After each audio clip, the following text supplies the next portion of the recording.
и грубо из прокуренного голоса. Но за суровой внешностью женщина скрывалась гибель мужа на фронте и смерть ребенка. Об этом мы узнаем из приложения «Коротко». Наверное, маленький пациент, попавший в аварию на заводе, напоминал ей умершего ребенка, поэтому она приняла такое участие в ее судьбе. Об этом мы читаем в предложении 46-50, показывающих ее глубоко спрятанные эмоции. Вот почему рассказчику так хочется сказать ей ее любимую фразу. Что же это в нашей жизни нечто? Чтобы поддержать эту удивительную женщину, проявить к ней сострадание. Так, теперь внимательно посмотрите на содержание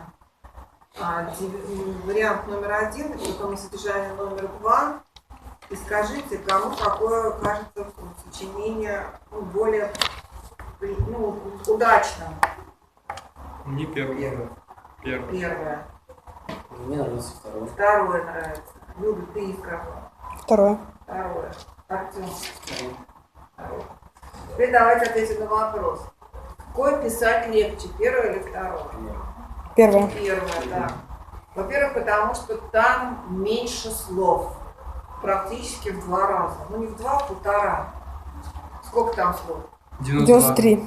А тут 131, 132, да, у кого случилось. То есть на целых 40 слов больше, да?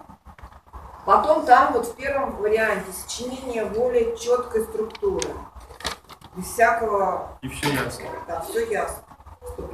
Тезис, вступление отсутствует. Аргумент, вывод. Да? Его писать легче.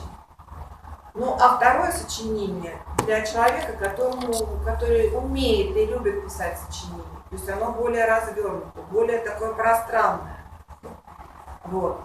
Поэтому как бы не возбраняется и первый вариант, и второй.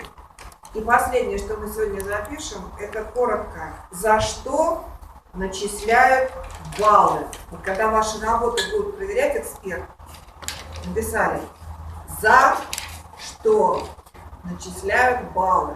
Двоеточие. То есть каждый получит свое количество баллов. Вот что учитывает проверяющий? Пишем, Артем. За что